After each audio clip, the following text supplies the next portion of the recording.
Hello, and welcome back to the US West Coast series of talks in the 2021 set of Open UK Future Leaders training sessions. Please do note this meeting is being recorded and will be available soon afterwards on our YouTube channel. First, a little about the Open UK Future Leaders Group. The Future Leaders Group is a collection of individuals who are interested in open technologies, including open source software, open hardware, and open data. It includes a wide range of people that work in technology, intellectual property, outsourcing, procurement, data, coding and innovation, as well as private practice lawyers and in-house counsel that work in the technology sector and related fields. It operates under the direction of the Open UK Legal and Policy Committee and has a clear purpose to bring together and develop future leaders in legal and policy matters relating to open technologies and to support and further the mission of the Legal and Policy Committee. The Future Leaders Group is currently co-chaired by me, Robert Grinnells, and I'm from Phil Fisher, and Katie Gibson from Bristow's, and we're both lawyers advising on technology and commercial matters. The group is always open to new ideas and to new members, whether getting involved in all of our activities or just dipping in and out of our various projects, so please do get in contact if you'd like to get involved. And for today's session, we're pleased to be joined by Vicky Brasser. Vicky is an award-winning free and open source advocate and corporate strategist. She's an international keynote speaker and a writer. Vicky spent most of her 20-plus years in the tech industry leading software development departments and teams, providing corporate strategy, technical management and leadership consulting for businesses, helping companies understand, use, release and contribute to free and open source software in a way that's good for both their bottom line and for the community. She's the author of Forge Your Future with Open Source, the only book detailing how to contribute to free and open source FOSS projects. And aside from articles in various publications, she also writes about FOSS, business and their intersection on her blog. As usual, we'll have a chance for any questions at the end, so please do pop them in the chat box and we'll invite you onto voice and video to ask them yourself if you'd like to. Vicky, welcome to our session today and thanks for joining us, and over to you to talk about entering the open source emerging market. Thanks, Robert. It was lovely. You did a really great job of summarizing that bio too. Thank you. So let me get my slides going for everyone here so you can see my lovely Internet Archive images that I've got. Oh, share a screen. Robert and I practiced this. I know it works. I am sharing my screen. Robert, just to confirm, can you see that? All good. Brilliant. Well, let me cover that up and I will just get started. So thank you all, and thank you, Robert, again for that beautiful, really well done introduction. It's lovely to be here at Open UK Future Leaders West Coast US edition. I really appreciate the opportunity to do so. I know time zones can get a little complicated, so I don't get to see enough of you beautiful people. So this is great. So just a quick FYI about questions and the chat. Please do feel free to put questions in the chat, but unfortunately my slides take up this entire 27-inch screen, so I won't see any questions right now. There will be plenty of time at the end. So we can chat, we can talk, we can cover all your questions after I finish the presentation. Don't worry about that. So before I get started, you should know that these slides are already available on Internet Archive. Now for this slide and several other in the presentations, I will read them out loud for the visually impaired. So these slides are available at archive.org/details/openuk-2021-emerging market. So these slides are available. They're available both with and without speaker notes. Now, we're going to get going. We're going to start with history. Who doesn't love history? I love history. Now, Western history is just chock full of tales of exploration. The histories of Herodotus, ostensibly about the Persian Wars, but the most interesting things that he covers are those new lands and the new people that they discover along the way. Tacitus, as much as he was covering Roman politics, he also detailed the lives of people in far-flung and exotic places like Britain. Now, those are ancient historians. Slightly closer to our own time, however, we have Marco Polo, who inflamed the world with a passion for Asian culture after publishing his memoirs of his travels through the Near East. Now, of course, exploration isn't just a Western thing. It's a human thing. Coupe was a legendary Maori explorer who traveled the Pacific Oceans and discovered New Zealand. Hyecho is a Korean monk who explored India so he could become more familiar with the land of the Buddha. And Abu Bakr, nobody knows about this man, but he was just absolutely fascinating. We should talk about him more, but he was a 14th century ruler of a Malian empire. It covered a huge swath of Africa. And after he created that empire, he's like, you know what?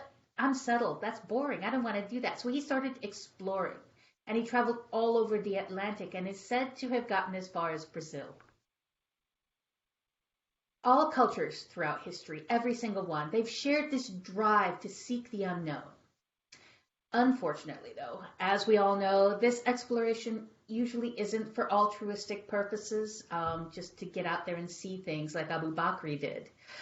More often, it's to conquer, it's to subjugate. And more unfortunate, that subjugation and that bigotry of some of these explorations, they still have ripple effects to this day.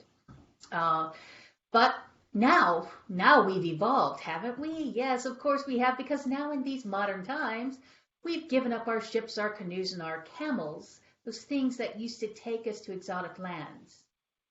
But we still have that explorer sense. We still are very interested, particularly in trading routes and new opportunities to buy and sell products.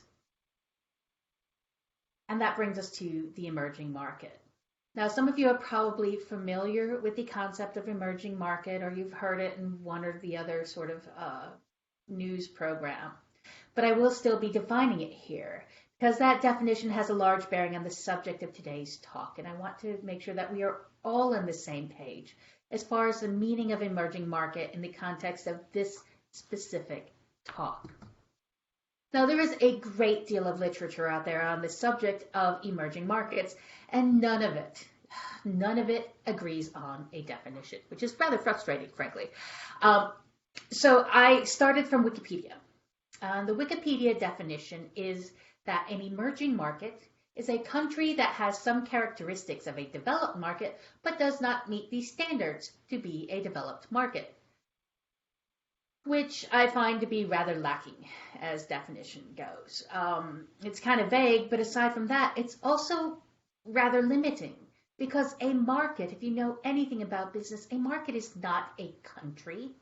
A market varies by product or service offered and the receptiveness to or awareness of that product or service. For instance, we have avocado toast. I love avocado toast. It's been popular in Australia for decades. You could get avocado toast in all the cafes in Australia. But recently, it took the United States by storm, and you could start seeing it popping up all over the place in the United States, in cafes and restaurants. So what is the emerging market in this case? Is it that avocado toast took over the emerging market of the country of the United States? No, it didn't do that. I mean, it did not start in the larger emerging market of the United States. It started smaller than that, right? In the hipster coastal urban areas, like where I live in Portland, Oregon. And then the hipster inland urban areas, like in areas of Chicago or Madison or Omaha, Nebraska. And then some of the not quite so hipster urban areas and the not quite so urban areas, and then the rural areas. And it just slowly but surely infiltrates the United States, market by market, each town, each neighborhood, each cafe, which starts to serve avocado toast, is its own market. Those avocado toast becomes more and more popular and reaches saturation of awareness, if not also in availability, because everybody deserves avocado toast. These markets that they enter, they cease to be emerging and they become just normal product markets. So with that in mind, what exactly is the definition of emerging market? What's the one I'm going to use today? Well, it didn't really improve much after iterating on the Wikipedia definition. The one I have here is that an emerging market is one unfamiliar to or with a product, service, enterprise, or industry, but has the potential to become developed for or by that product, service, enterprise, or industry. Like I said, still needs work, needs a bit of evolution, but it is technically accurate, which we all know is the very best sort of accurate, isn't it? Anyway, it's a good start. it is technically accurate and it will work for the remainder of this presentation.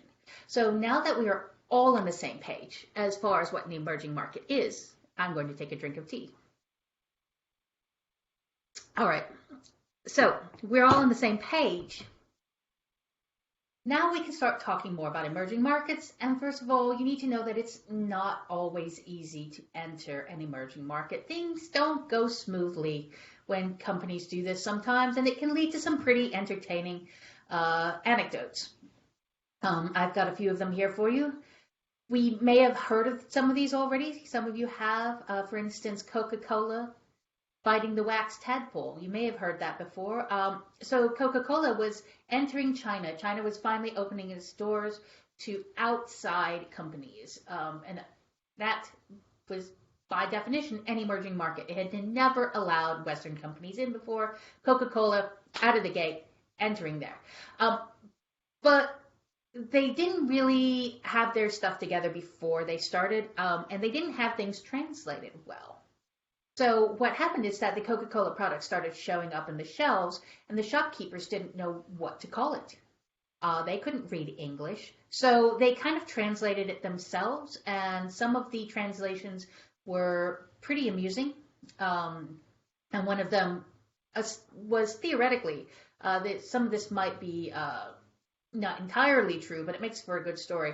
But one of the translations was "bite the wax tadpole." That's what they called Coca-Cola. And that's, maybe not the best way. Coca-Cola branding was not so thrilled with that. They fixed it. They're doing really great in China now.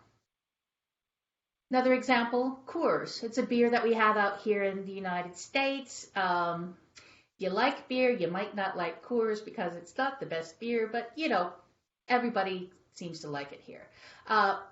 So they wanted to enter new markets that they had never been to, and that maybe United States beers had never been to, and they chose Spain for various reasons. Now, they entered into the Spanish market, and they released their product, and the slogan they used in Spanish, it said, "Turn it loose." Coors, turn it loose, except in Spanish. What they did not know, and they hadn't bothered to learn, is that in the region where they were launching the product, the phrase "turn it loose" was a euphemism for diarrhea, which is maybe not something you want associated with your beer when you're trying to get people to buy it. And then now going the other direction, the third story is Electrolux. It's a company that makes various appliances, specifically vacuum cleaners, and it's based in Sweden. Now, they wanted to sell in the United States. When they started doing that, they did what anyone would do, and they described the product in their slogan. Vacuum cleaners, Electrolux. The slogan, "Nothing sucks like an Electrolux," which, accurate. Again, technically accurate, yes. But in English parlance, the word "sucks" is maybe not something you want associated with your product, even if it is a vacuum cleaner. You can find better ways to say that. So they did have to go back to the drawing board on that one. So these are all pretty amusing, right? Kind of tragic in ways, but they're still amusing, and they mostly have to do with marketing and branding because that's a really easy way to show examples. But most companies have a lot less humorous instances and humorous experiences when they're entering an emerging market. And what seems to happen the most often is that companies show up into an emerging market and they just pour money into it. They invest a ton of capital into these markets, but they see very, very little revenue and very little return on those investments, if any at all. When they finally start to notice this, what usually happens is that they withdraw from the market completely. They just pull up stakes and run. And they leave the market to their competitors, rather than take the time to figure out what went wrong and then fix it. Like Coca-Cola did when they entered China. They figured out what went wrong, they fixed it, and now they're doing great. Most companies don't do that. They would have just left. And yeah, these mistakes are unfortunate. Turn it loose. That's unfortunate. But it was also preventable. Now, why do these things sort of always happen when companies enter emerging markets? Well, many companies, go steaming into emerging markets with a business as usual attitude. We know business, so we're going to go in there and do some business to it. And they use their normal approach. But business in an emerging market is anything but normal.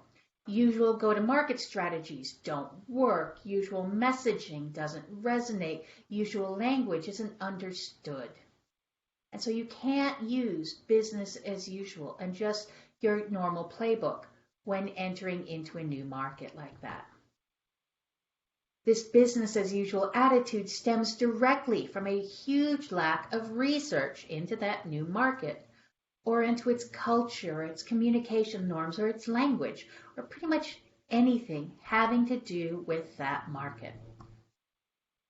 Now, if a company hasn't done any research, and if it's working under a business as usual attitude, it therefore cannot have realistic expectations. It's just not possible. They're not working with the data necessary to have realistic expectations. Some companies, when they enter an emerging market, they expect they can just mold it and force it into the form that they need through numbers, be they human or financial, and that doesn't usually work the way they expect. Others are very overly confident in their brand and how wonderful their product is. Everyone's going to want our stuff. We're going to enter in there, and it's going to be quick uptake, quick return on investment. It's going to be great. And that doesn't usually happen either. That's because entering an emerging market is like entering into a relationship. It takes time to do this properly, to build the trust and to make it last. And just like a relationship, there is more than one perspective to consider. There's your companies, but there's also the markets. So if you want to be successful as a company, you have to consider both sides, not simply your own. By all of these criteria and just the way things are working in our current ecosystem, free and open source software is an emerging market for companies these days. For one thing, just like standard emerging markets, these are trendy. Companies are getting into free and open source software more and more every single day. Lots of businesses are getting involved, largely, unfortunately, because they see other people doing it. They see Amazon, Facebook, Netflix, Microsoft, Google. They see all of them getting into open source, so we should too, right? Maybe. They also do it, we've all probably discovered or experienced over our years in free and open source software. If you've been around at all, you're probably familiar with a lot of the propaganda that had been spread for decades about free and open source software. Various companies in the 90s and the 2000s decided that free and open source software was the enemy, and they did a very good job of spreading bad news, of fear, uncertainty, and doubt, FUD, F-U-D. So they spread a lot of FUD about free and open source software. And because of that, other companies decided to hold free and open source at arm's length. And therefore, they didn't learn about it. And it's an unfamiliar place. Now, this situation is not helped by the fact that free and open source itself just focused way too much on the software and not enough on the people and the marketing to others outside of their little bubble. So there's propaganda telling companies that free and open source is bad. There's free and open source not telling people that no, we're good. So the people in the middle, the companies in the middle, they didn't get the information. And so they're really unfamiliar with free and open source. It is a completely foreign land to them. And finally, in my experience helping companies enter into free and open source software and be strategically successful through free and open source software, most companies fall flat on their face when they are entering this world. They just completely fail when they first start to engage in free and open source software. So if it's something that they're not familiar with, it's kind of scary, there's all that fear, uncertainty, and doubt, and they see people failing, why would they do it at all? Well, there are lots of great reasons why a company should participate in and use free and open source software. The first one is that it just dramatically speeds up innovation and development, just massively so. And by using software that's maintained and supported by a very large user base and community, the company can reduce its total cost of ownership. And by engaging with the communities of the software that is the foundation of your company that helps your products function, by engaging with those communities, your recruiting gets so much more efficient. Recruiting and onboarding time, because you're reaching out to organizations and communities that already know your stack because you're using their software. And so things get so much more efficient. However, as with all emerging markets, business as usual does not probably work as companies enter into free and open source software. These companies may think they know software development, and this is open source software. So software development, open source. I know how to develop software, so I know how to do open source. It doesn't really work that way because, yes, it is software development, but it's community focused and community supported software development, which is a different way of operating than what companies do internally. So it's not a one-to-one match. Now, all emerging markets, including free and open source software, it is what we call a liminal zone. Now, in literature, a liminal zone is a place of transition. That threshold from the outside to the inside. It's where the water meets the shore. It's a place that's neither here nor there. It's just that in-between place. And liminal zones in literature and in real life, it's kind of where that magic happens because it's both in your world and not at the same time. So you can be somewhat familiar enough to operate and to get some really interesting developments out of that. Heroes are created and destroyed in the liminal zone, right? This is where these things happen, that magic. So if you think you know, as a company, software development, and you can participate in open source, you know only part of the picture, and yet puts you in that liminal zone there. There are new rules here in the free and open source. And as a company, you have to take the time to learn those rules if you want to be successful. So while a company's usual approaches won't necessarily work to software development here, the good news is these companies are also free to think out of the box and try new approaches and then apply them internally once they prove successfully externally. Without usual constraints, this means companies can gain unusual benefits. Now, as I mentioned before, entering a fast emerging market, it has a lot of benefits for the company, like the faster development and innovation and the lower total cost of ownership and the more efficient recruiting. But this is a relationship because there are two parties here, the company and your emerging market of free and open source. And in all healthy relationships, this other party has to benefit just as much. Free and open source projects and community, they gain a lot from a healthy relationship, just like your company will. They can get wages for their maintainers, where people can be paid to develop their free and open source software project. They can get your company potentially to help pay for infrastructure in their cloud environment, or perhaps paying for their email, or any sort of infrastructure they need. Or maybe your company could help sponsor events and bring people to events so they can get together and hack on the project and make progress that your company can then benefit from. And of course, the open source project gets really great technical contributions from outside contributors, including your company. So when done properly, there are benefits for both sides of this relationship. Which brings us to a very important question, which is, how does your company do this properly? I mean, as we saw earlier, there are ways you can screw up entering an emerging market. And yeah, they might be amusing, but they're not so funny when you're on the receiving end of that joke. So how do you do this properly? How do you enter an emerging market of free and open source software as a company? Well, You do it the same way you do with any emerging market, with the respect and consideration due to an unfamiliar culture. Pause, reflect, research, and listen. As a company, you should tailor your entry into that market. Don't just dive in following your usual playbook without any thought at all.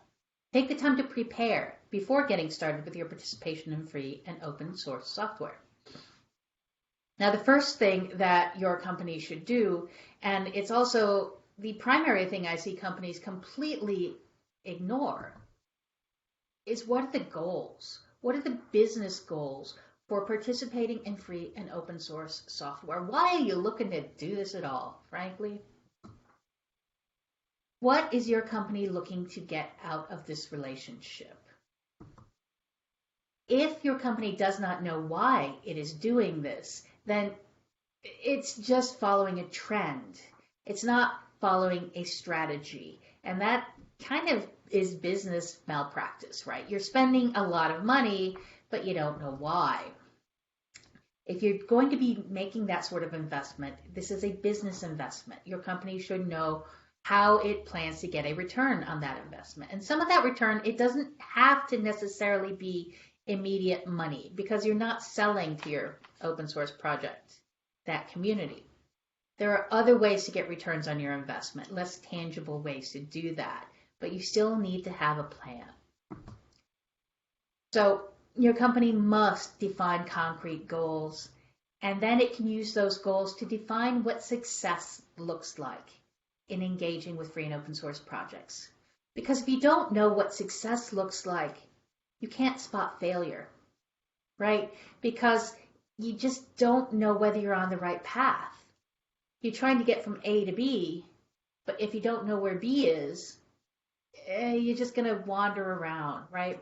You can't spot failure if you haven't identified success. So once your company has some idea of what it might want to get out of this, what its goals are for entering into the free and open source emerging market, now it can start to determine what steps it can take, what actions it can take to meet those goals. You want to get from A to B, what are these steps to get you there? Is it perhaps open sourcing internal projects that your company has developed and is releasing out into the greater world and is going to build a community around that? Does that make sense to help your company move forward for its goals? Maybe it's contributing upstream on projects that are important for your company. Maybe your company has this software supply chain and there are a lot of links in there that are free and open source software projects. Now, if these links are the things that hold your company's product, its software together, you want to make sure that these links remain strong enough to sustain your product. That may mean it's strategically important to contribute upstream to these projects and make sure that they can continue to be maintained. That might be an important goal for your company. Or maybe you could participate in the governance of that project and help to guide it in appropriate directions that make sense for the community, for its sustainability, and therefore also for your company. Or maybe it makes sense for your company to do all of these, or none of these, or something completely different. You're not going to know if you don't have those goals. You cannot determine the best actions to take to get from A to B if you don't know where B is, if you don't know that goal. I honestly have to keep repeating this because this is seriously the thing that companies ignore the most, is not knowing their goals. If your goal is over here and you're aiming over here, your company's going to fail, right? That's just, you're not going to be successful entering the open source market. You must make informed decisions, and you can't do that without the information. Otherwise, it's like shooting in a dark room when you can't see there's a target at the end. You're just unlikely to hit it. It would be blind, dumb luck. Possible, but less likely to be successful. Now, once you have your goals and your actions, now you can start coming up with metrics to see whether you're on track towards those goals. Now, whenever I mention metrics in a talk, I always get the question, well, which metrics are right? Which metrics are best? I should be using these metrics, right? Well, the answer is, I don't know. Because unless your company has hired me, I don't know your company's goals. So therefore, I can't tell you what metrics are right. There are no silver bullet metrics. There is no one-size-fits-all solution here. If your company is using metrics, and if those metrics are not tied to goals, you're probably using the wrong metrics. You might be using what we call vanity metrics. Vanity metrics are usually very easy to gather, and they might look good on a slide to executives, but they don't actually mean anything. And they don't tell you whether you're moving forward towards your company goals. So do make sure that if you're using metrics, they are tied to goals. Otherwise, they probably don't mean very much. So as with any emerging market, before participating with a community, a project, your company should take the time to learn a little bit about it. Who are the key players in that community? Who are the project maintainers? How does it govern itself? Does it vote? Does it have a project steering committee? How does that work? You should know these things before you enter. How does the project prefer to communicate? Does it use mailing lists? Does it use Discord? Does it have Slack? How does it do that? You'll need to know that if you want to effectively communicate with them.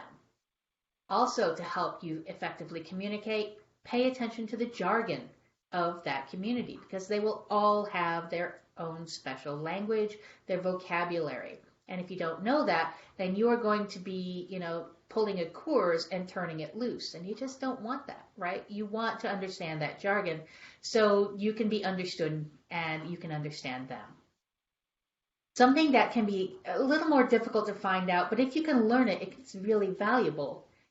Does that community have a history or experience with other corporate participants and other corporate sponsors? If they don't, then they might not know how to interact with one. So you might want to approach things a little more differently and a little more cautiously and slowly so you don't spook them. If they do, great, they might know how to interact with a corporate sponsor unless they had a bad experience, in which case they might be standoffish. So if you can learn that about the community, then that can be really helpful for your company to enter that community and enter that emerging market more successfully. Just taking the time to learn about the project, it really does help the company avoid so many missteps. If possible, try to bring on expert help. People who know business, people who know community and open source, so they can be that translation layer. The people who understand the FOSS language and the business language, they can see missteps before your company makes them, and they can save you so many nights of headaches and so much wasted money and goodwill. It really does work wonders for the success of your company's effort to enter into this free and open source emerging market. Having expert help, having that professional guide to make sure you don't accidentally, step in quicksand or, go into the alligator tank or something like that. Now, earlier I did mention the propaganda, the FUD, fear, uncertainty, and doubt, the smear campaigning, really, by some larger companies much earlier in free and open source software history. And that thanks to that, a lot of businesses have kind of gotten a bunch of misinformation, biases, fear about free and open source software that they are only just starting to realize might not be accurate. Now, your company does need to overcome these fears and these biases before entering into a free and open source software emerging market. Some of the things it needs to unlearn are license compliance, FUD, fear, uncertainty, and doubt, FUD. Now, licensing in free and open source software, very important. Compliance to any license is important, free and open source or not, because these are legal documents. But in free and open source, accidentally falling out of compliance with a license does not instantly lead to lawsuits. Correct the compliance problem, adjust your processes so it doesn't happen again, and usually everyone is happy. It's good faith. If you make a mistake, it's okay. And yeah, this is an oversimplification of how to fix license compliance problems. They can be pretty complex, but if you're acting in good faith, if your company is doing the best to correct its problem, this goes a long way to keeping everything civil. So the people in your organization should learn the basics of licensing. You don't have to be an IP lawyer to understand this. It's okay. You can learn this as a regular non-lawyer human. And then keeping track of that software used. Again, that software supply chain. Understand the software used and the license for each and just regularly review. It takes intention, it takes attention to get this right, but it's probably not going to land your company in hot water. So don't be afraid of free and open source software licenses. It's okay. The next bias your company should get over is security FUD. I have seen a lot of propaganda and a lot of fear-mongering about how free and open source software isn't secure. This is, of course, a huge load of hogwash. Yes, there's bugs in free and open source software, but there's bugs in proprietary software. No software is bug-free, just none, right? What we have found is that bugs are more quickly located and more quickly fixed in free and open source software than in proprietary software. So while it might appear more insecure, it's actually more secure because it gets fixed more quickly. Now, while the fix happens quickly, what does not happen are companies updating the software that they use. They therefore shoot themselves in the foot by not paying attention to security updates for the software that they have in that supply chain. For instance, you may have heard of Equifax, really big company here in the United States. It does credit checking and all that rubbish. Equifax was hacked. And as it was hacked, it had its data compromised, and it lost the data of billions of human beings, which was just kind of pretty horrible. Now, that hack happened due to a vulnerability in the Apache Struts project. Except Apache Struts had fixed that bug long before. What hadn't happened is Equifax paying attention to their software supply chain and making sure that they had applied that fix. So that was the problem. It was not open source. It was the internal practices of the company, and that's what we find more often than not. So keeping track of that software supply chain, seeing what software is used, what are the versions for each, and regularly reviewing for security and other updates of the pieces of that software supply chain, and then updating. Again, a little attention here goes a long way to making sure that your intentions go the direction you want. And the final bias that companies need to get over are stereotypes about free and open source software participants. Now, over the years, free and open source software participants have been painted as a bunch of fedora-wearing, unwashed, anarchic neckbeards working in the dark in their parents' basements. I'm sure many of you have heard this terrible stereotype. It is as incorrect as it is offensive. Free and open source software participants come from every country, every walk of life, every belief system. It's just this beautiful melange of people in free and open source. As your company goes to enter the free and open source software emerging market, as with any emerging market, despite old-fashioned perceptions that you may have, your company needs to realize that these inhabitants, they're not savages. They're people just like you. Remember, when you are entering this emerging market, you are starting a relationship, and as with all relationships, each party has needs and a perspective that must be heard and respected.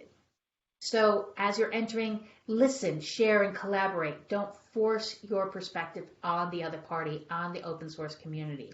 Don't try to take over. Participate. Collaborate. Don't dictate. And do be patient. Remember, it does take time to build trust in a relationship, but it's really worth the time and effort from a business strategy perspective. As far as that strategy is concerned, do keep an eye on it. Look at those goals. From time to time, revisit them to make sure that you are still on track. You're going from A to B. Have you strayed off into the weeds, or are you still going to B? Pay attention. Look at those metrics to make sure that you're still on track there.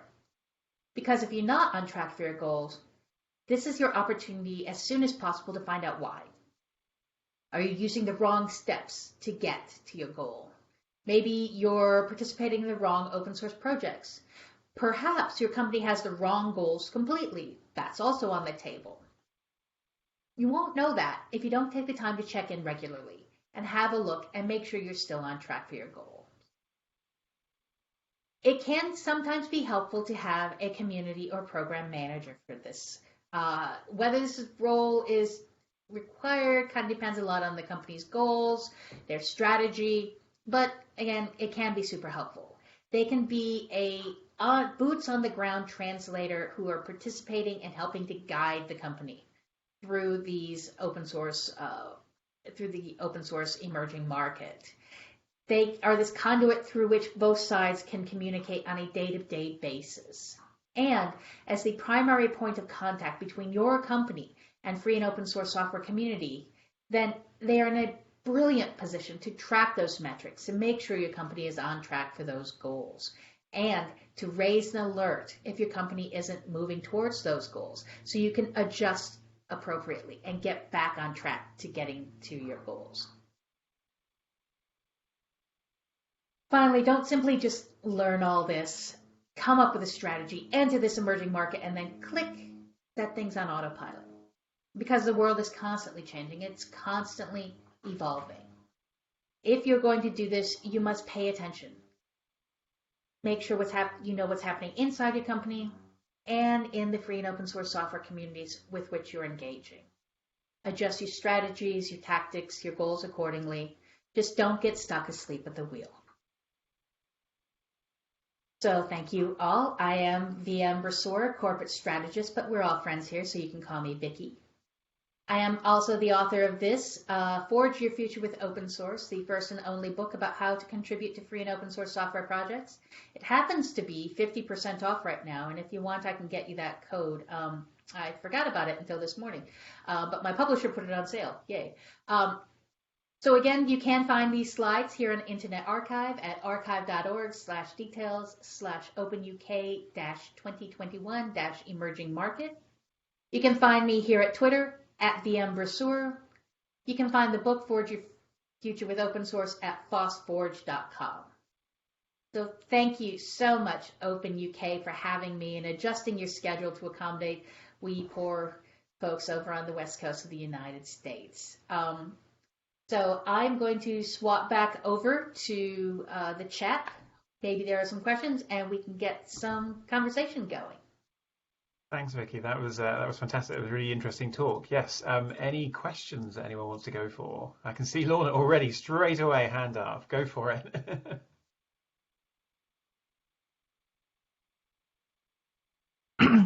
Thanks for the talk.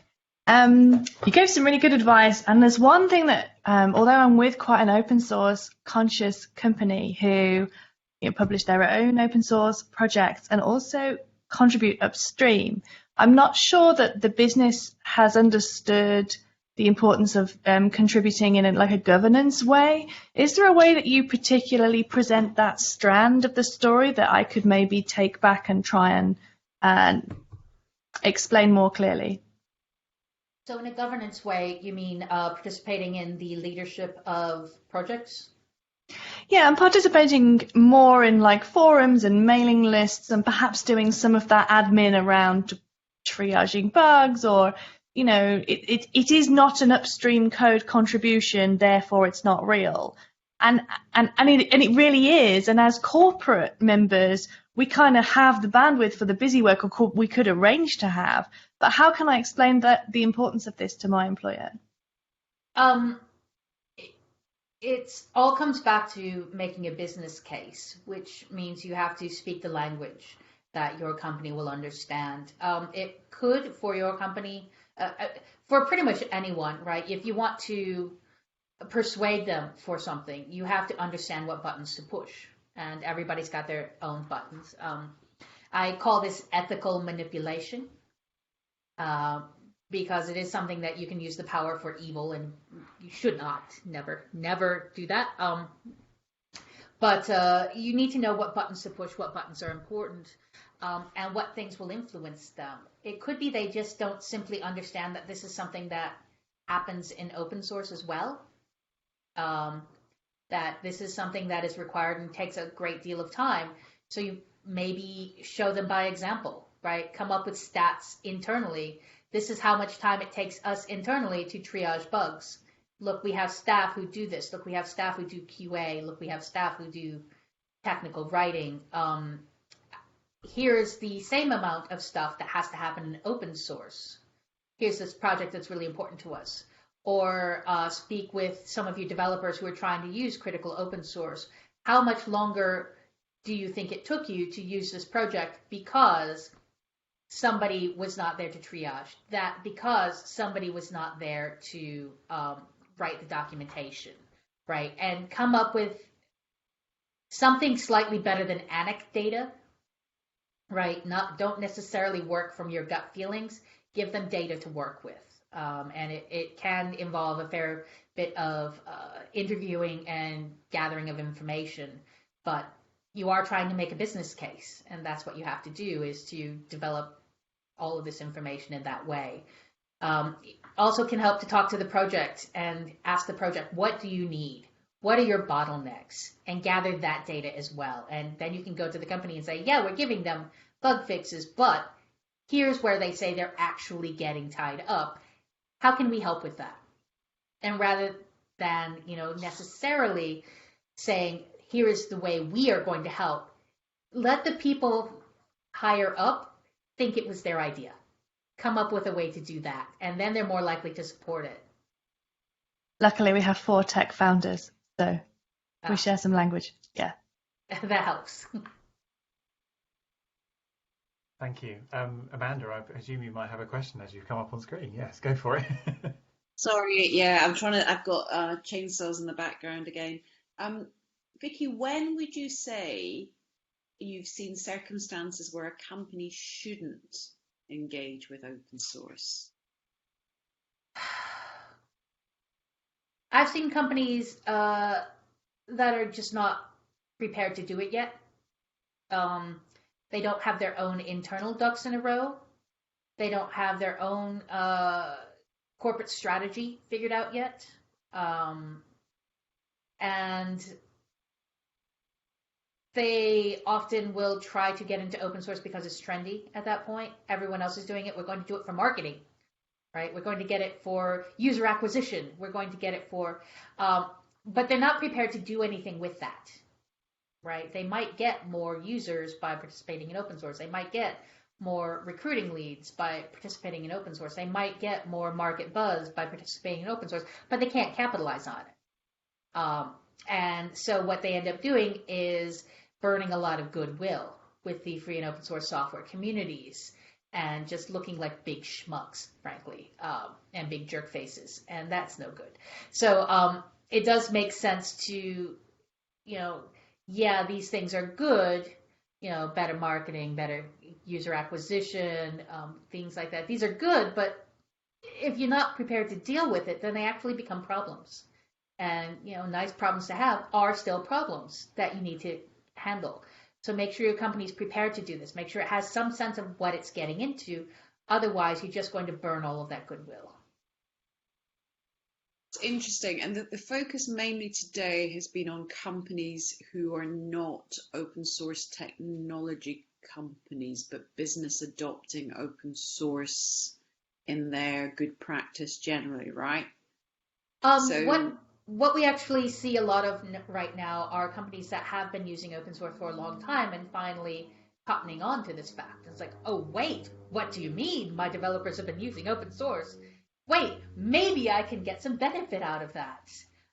Or they're starting to see these big buzzwords out there about open source program offices.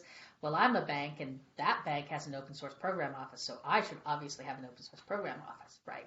And this previously, we would see open source in companies driven almost entirely by the legal team around license compliance. And now it's starting to expand a bit more than that. And what I find when I speak with companies is that more often than not, they are only thinking about outbound open source. And outbound open source is contributing out and releasing, right?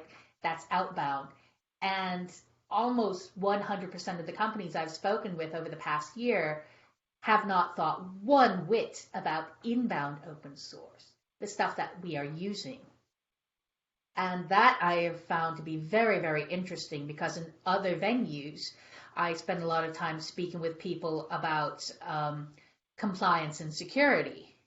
And so I hear some communities are really, really interested and very focused on compliance and security, and how do we do this efficiently and properly and in a standardized way to secure that software supply chain. But the companies I'm speaking with aren't hearing this and aren't getting that message. So there's a disconnect in there somewhere.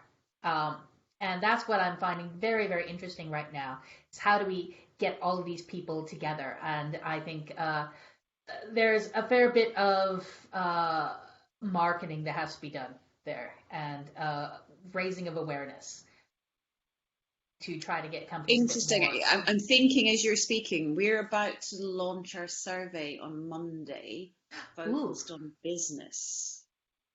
I'm going to be very interested in those results. Even doing the questions has been interesting, because we start with, do you use open source? Yes, no. And even if they say no, do you use any of the following things? And one of the economists has asked us to include a question, have you reduced or stopped using any of the following, which I would never have thought of putting in there, which I think is really enlightening. And then looking at the roles that people have been recruiting into as well. It's going to be really interesting. I'm shocked and saddened to see that most survey responses are like 200-300, and they're considered big. So we will be out pushing everybody to try and get as much as we can, because I'm really keen to try and understand what businesses actually believe they're using. My experience is a bit like yours, because it's gone back over a decade of sitting in rooms with people who don't believe they're using open source, and then the engineers laugh. Yeah. And clearly they're riddled with it, but just trying to get to the bottom of it. And now that we believe post-pandemic, or as the pandemic's moving forward, that almost everybody has digitally transformed, I suspect that they will be, yeah, exactly. I like to say we're all open source companies now, you just don't know it yet. They're I wonder if you've got any advice for us or thoughts for us as we do the survey and what we should be thinking about. I think that's a larger question that require more context, but I will be very interested in one of the things I'm doing right now. He's a light of a lawyer's question. I do spend way too much time around lawyers. But I just did finish writing a chapter on licensing. So one of the things I'm doing right now is I'm working on my second book, which is about corporate strategy for open source. Really, what I get paid to do for a living. I got kind of sick of saying the same things over and over again, so it's kind of handy to be able to say, "Here, go read chapter 7." But it is largely based around all of these things that I have been experiencing as I work with clients and companies, and the things I've discovered through that. And it's helped me to kind of focus my words. And what I find is that they don't understand a lot of the language. So be very careful with the language that you're using, and don't assume they understand what you're talking about. Because often they don't. Like when I say inbound and outbound, I just sort of assume people are going to know, and they don't.